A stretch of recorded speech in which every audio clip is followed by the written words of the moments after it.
নমস্কার বন্ধুরা, কেমন আছো তোমরা সকলেই? চলে আসলাম আরও একটি নতুন ভিডিও নিয়ে। আশা করি তোমরা টাইটেল আর থাম্বনেলটা দেখে বুঝতে পেরেছো এটা একটা বিয়েবাড়ির ব্লগ।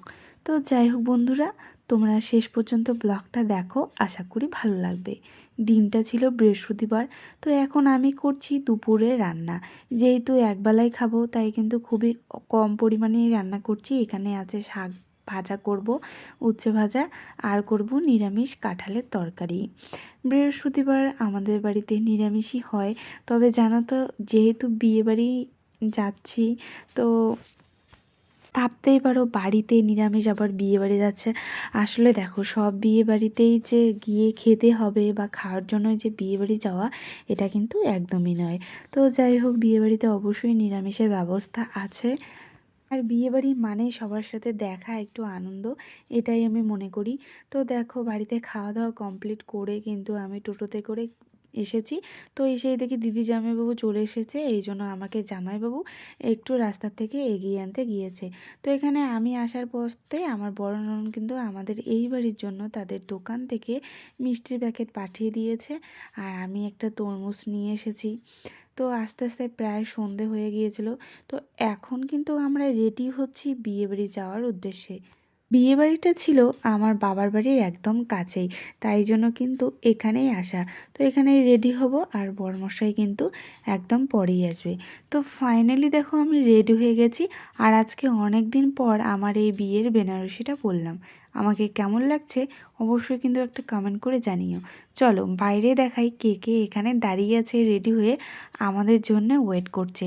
তো এখানে 3 দিদি চলে এসেছে, 2 বৌদি, অনেক ভাস্তা ভাস্তি। তো সবাই মিলে কিন্তু বাইরে বাড়িতে ওয়েট করছে। যেহেতু বাইরে একটু লাইটটা কম ছিল, তাই মোবাইলের টর্চ জ্বালিয়ে কিন্তু আমি সবার মুখটা করে দেখিয়ে দিচ্ছি। আর এইদিকে দেখো, অনেক জ্যাঠো জেঠি বৌদি, মানে এক কথায় আমাদের যেহেতু সবারই ইনভাইট ছিল, তো সবাই এখানেই কিন্তু যাচ্ছে। আর আমাদের বাড়ি থেকে বিয়ে বাড়িটা মাত্র 2 মিনিটের রাস্তা। তো যাই হোক, চলো তোমাদেরকে বিয়ে বাড়ি নিয়ে যাই। আর বিয়েটা কিন্তু আমার পিসির ছেলে ভাইয়ের, মানে বুধবার বিয়ে হয়েছে, আর যে আজকে বৃহস্পতিবার বিয়ে, মানে বৌভাত। তো বলতে পারো বাংলা নববর্ষের এইটা আমাদের প্রথম বিয়েবাড়ির নেমন্তন্ন। তো চলো, কথা বলতে বলতে কিন্তু বিয়েবাড়ি চলে আসলাম। আর এসেই দেখি বাইরেটা একদম খুব সুন্দরভাবে সাজিয়েছে। আর এখানে দিদিরা সবাই ফটো তুলছে। তো আমিও এদের সাথে একটু ফটো ক্লিক করলাম। আর এদিকে এখন দেখাই আমার ফাইনাল লুকটা। আজকে শাড়িটা জানো তো একটু অন্যরকমভাবে পরেছি, কেমনও লাগছিল। তবে দেখো, এই যে চুলটা একটু ছেড়ে দিয়েছি, একটু অন্যরকম সাজার চেষ্টা করেছি আর কি। তো যাই হোক, জানি না কেমন লাগছে।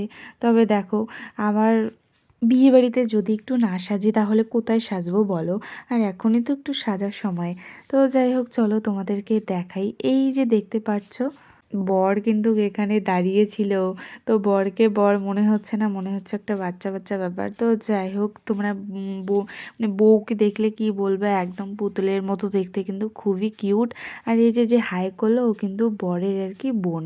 তো এখন তো বুঝতেই পারছো, যার বিয়ে বা রিসেপশন সবাই কি একই রকম দেখা যায়, একইভাবেই সাজে। তাছাড়াও ভাইয়ের বিয়ে বলে কথা, তাই একটু কিন্তু পার্লারে সেজেছে, ভীষণ সুন্দর লাগছিল। আর বউকে তো তোমরা দেখলে, খুবই কিউট। তো যাই হোক, এখানেও কিন্তু আমরা বউর সাথে একটু ফটো ক্লিক করে নিলাম। সত্যি বলতে খুবই সুন্দর লাগছিল।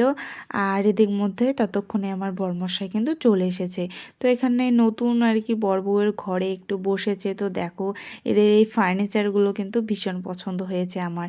বিশেষ করে এই ড্রেসিং টেবিলটা দেখো কতটা সুন্দর, অনেকটাই কিন্তু বড়।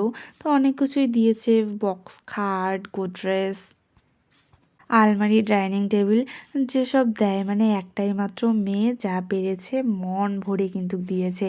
তো এদিকে সবাই মিলে বাইরে, তো এখন সবাই বসে পড়েছে খেতে। মানে দিদিদের অলরেডি খাওয়া হয়ে গিয়েছে, যেহেতু আমার বরমশাই একটু লেট করে এসেছে, তাই জন্য এখন আর কি জামাইবাবু বোন তার জন্যই ওয়েট করছিল, এখন এরা খাবে। আর আমি যেহেতু নিরামিষ খাবো, তাই জন্য কিন্তু আমি আগেই খেয়ে নিয়েছি। আমাদের নিরামিষের ব্যবস্থা মানে বাড়ির ভিতরে ছিল। আর এটাই যে খাওয়ার প্যান্ডেল, আর একটা জ্যাম্বু। তো সবাই মিলে এখানে খাচ্ছিল। আর এদিকে এক কাকুকে ভিডিও করছিলাম জন্যে একটু কেমন আর কি বলছিল, হ্যাঁ তুই ভিডিও করবি যেন একটু ইয়ার্কি করছিল। তো যাই হোক, এই যে একই ফ্রেমে আমরা চারজন, সত্যি বলতে কি এই যে একই ফ্রেমে চারজন আসাটা না হয়ে ওঠে না অনুষ্ঠান ছাড়া। তো যাই হোক, তারপর আমরা অনেক নাচাগানা করে অনেক অনেক মজা করে তারপর কিন্তু রাত প্রায় 12:30 একটায় আমরা বাড়ি চলে এসেছি। আর জানো তো, সত্যি বলতে কি একটু বৃষ্টি বৃষ্টিও পড়ছিল, তবে খুব একটা বৃষ্টি আসেনি। তো বিয়েবাড়িটা খুবই এনজয় করেছি। আর তোমাদের আজকের ব্লগটা কেমন লাগলো কমেন্ট করে জানিও। সবাই ভালো থেকো, সুস্থ থেকো।